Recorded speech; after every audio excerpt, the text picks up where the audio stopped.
2014 2016 வரைக்கும் மலையாளம்ல ரிலீஸ் ஆன சில படங்கள் தமிழ்நாட்டு மக்களை திரும்பி பார்க்க வச்சுச்சு. அதுல டாப் 12 கண்டிப்பா மிஸ் பண்ணவே கூடாத படங்களை நான் இப்ப சொல்ல போறேன். இந்த படத்தெல்லாம் நீங்க பார்க்கல அப்படின்னு சொன்னீங்கன்னா நீங்க கேரளாக்கு பக்கத்து ஸ்டேட்ல இருக்கிறதுல அர்த்தமே இல்ல அப்படின்னு சொல்லணும். அந்த வரிசையில முத படம் பிரேமம். நிவின் பாலி, மடோனா செபாஸ்டியன், சாய் பல்லவி, அனுபமா இவங்க எல்லாம் நடிச்சாங்க. சாய் பல்லவி அதுல ஒரு தமிழ் பொண்ணா வருவாங்க. இது ஒரு மலையாள ஆட்டோகிராஃப் படம் மாதிரி. என்ன ஆட்டோகிராஃப் ரொம்ப சோகமா போகும், பிரேமம் வந்து கொஞ்சம் ஹாப்பியா போகும். அடுத்தது ஜேக்கப் இன்டே ஸ்வர்கராஜ்யம். இது ஒரு ஃபேமிலி ஸ்டோரி. இதை பார்த்து நிறைய பசங்க வந்து அவங்களோட அப்பா படுற கஷ்டத்தெல்லாம் அதுக்கப்புறமா தான் புரிஞ்சுக்கிட்டாங்க.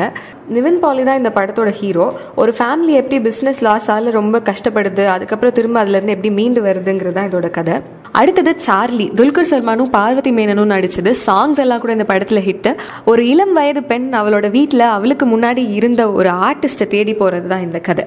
1983 அப்படின்னு ஒரு படம். நிவின் பாலி, நிக்கி கல்ரானி, அனூப் மேனன் இவங்கெல்லாம் நடிச்சிருக்காங்க. இது வந்து நம்ம டிபிக்கல் ஸ்டூடெண்ட்ஸோட லைஃப் மாதிரி. ஒரு அப்பாக்கு வந்து அந்த பையனை இன்ஜினியர் ஆகணும்னு ஆசை, அந்த பையனுக்கு கிரிக்கெட்டர் ஆகணும்னு ஆசை. 2014 ரிலீஸ் ஆன படம் இது. அடுத்தது பெங்களூர் டேஸ். தமிழ்ல கூட பெங்களூர் நாட்கள்னு ரீசெண்டா ரீமேக் பண்ணியிருந்தாங்க. நிவின் பாலி, துல்கர் சல்மான், ஃபஹத் ஃபாசில், நஸ்ரியா நாசன், பார்வதி அப்படின்னு ஒரு பெரிய ஸ்டார் காஸ்ட் இருக்கிற படம் இது. டைரக்டர் அஞ்சலி மேனன். திவ்யா, குட்டன், அர்ஜுன் அவங்க 3 பேருக்கும் வந்து சின்ன வயசுல இருந்தே பெங்களூர்ல வாழணும் அப்படிங்கறத ஆசை. அதை எப்படி ஜாலியா நிறைவேற்றாங்க, அதுல என்னெல்லாம் சேலஞ்சஸ் வருது அப்படிங்கிறது தான் இந்த கதை. நீங்க பெங்களூர் நாட்கள் பார்த்திருந்தாலும் பெங்களூர் டேஸை கண்டிப்பா பார்த்தே ஆகணும். என்னு நின்டே மொய்தீன். பிருத்விராஜும் பார்வதியும் நடிச்ச படம் 2015 ரிலீஸ் ஆச்சு. மொய்தீன் அண்ட் காஞ்சனா மாலா அப்படிங்கிற 2 பேரோட ரியல் லைஃப் ஸ்டோரியை டிபிக் பண்ற கதை இது. அடுத்தது கலிங்கிற படம். துல்கர் சல்மான் அண்ட் சாய் பல்லவி நடிச்சது. ஒரு ஆங்கிரி மேன் அவரோட கோவத்தினால எப்படி அவருக்கும் அவரோட ஒய்ஃப்க்கும் பிரச்சனை வருது, அதுல இருந்து எப்படி மீண்டு வராங்க அப்படிங்கறதான் கதை. அயோபின்டே புஸ்தகம். ஃபஹத் ஃபாசில், ஜெயசூர்யா, பத்மபிரியா, ஜானகிராமன், ஈஷா ஷர்வானி இவங்கெல்லாம் நடிச்ச படம். ஒரு வாரம் முடிச்சுட்டு திரும்ப அவரோட கிராமத்துக்கு அவரோட ஃபேமிலியை மீட் பண்றதுக்காக வர்றாரு ஒருத்தர். ஆனா அவரோட பிரதர்ஸ் எல்லாம் ஒரு லோக்கல் பிசினஸ் மேன் கூட சேர்ந்துட்டு அவரோட அப்பாவையே கொல்றதுக்கு பிளான் போடுறாங்க அப்படின்னு தெரிஞ்ச உடனே என்னெல்லாம் பிரச்சனைகள் வருது அப்படிங்கறதா இந்த கதை. ஒரு வடக்கன் செல்ஃபி. நிவின் பாலி, மஞ்சிமா மோகன் நடிச்சிருக்காங்க. மஞ்சிமா மோகன் அச்சம் என்பது மடமேடாக்கு முன்னாடியே தமிழ்நாட்டுல ஃபேமஸ் ஆனது இந்த படம் மூலமா தான். உமேஷ் அப்படிங்கிற ஒரு அஸ்பைரிங் ஃபில்ம் மேக்கர். அவர் தமிழ் படங்கள்லாம் நிறைய பாக்குற மாதிரி இந்த படத்துல காட்டுவாங்க. அவர் மஞ்சிமா மோகன் கூட ஒரு செல்ஃபி எடுக்கிறாரு. அது மூலமா என்னெல்லாம் பிரச்சனை வருது அப்படிங்கிறது இந்த படத்தோட கதை. அடுத்து மகேஷ் இன்டே பிரதிகாரம். ஃபஹத் ஃபாசில், அனுஸ்ரீ, சௌபின் ஷாஹித் நடிச்சிருக்காங்க.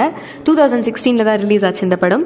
மகேஷ் அப்படிங்கிற ஒரு போட்டோகிராஃபர் ஒரு சண்டையை நிறுத்த ட்ரை பண்ணும்போது அவருக்கு என்னெல்லாம் எம்பாரஸ்மெண்ட்ஸ் நடக்குது, அதுல இருந்து அவர் எப்படி மீண்டு வராரு அப்படிங்கறத இந்த படத்துல சொல்லியிருப்பாங்க. அடுத்தது ஆக்ஷன் ஹீரோ பிஜு. நிவின் பாலி ஒரு பொறுப்புள்ள சப் இன்ஸ்பெக்டர் பிஜுவா நடிச்சிருக்காரு இந்த படத்துல. அவர் என்னெல்லாம் கேசஸ் ஹேண்டில் பண்ணாரு, அதெல்லாம் எப்படி சால்வ் பண்ணி வெளில வந்தாருங்கிறத சொல்றது தான் இந்த கதை. அப்புறம் கம்மட்டி பாடம். துல்கர் சல்மான், விநாயகன், மணிகண்டன் எல்லாரும் நடிச்சிருக்காங்க. ராஜீவ் டைரக்ட் பண்ண படம் இது. எர்ணாகுளம்ல இருக்கிற ஒரு ஸ்லம் ஏரியால எப்படி ஒரு பர்டிகுலர் கம்யூனிட்டி ஆஃப் பீப்புள வந்து ரியல் எஸ்டேட் மாஃபியாஸ் ஃபோர்ஸ் பண்ணி அர்பனைசேஷன் கொண்டு வந்தாங்க, அவங்களோட அடையாளம் எப்படி தொலைஞ்சிச்சு அப்படிங்கறத டெபிக் பண்ற கதை இது.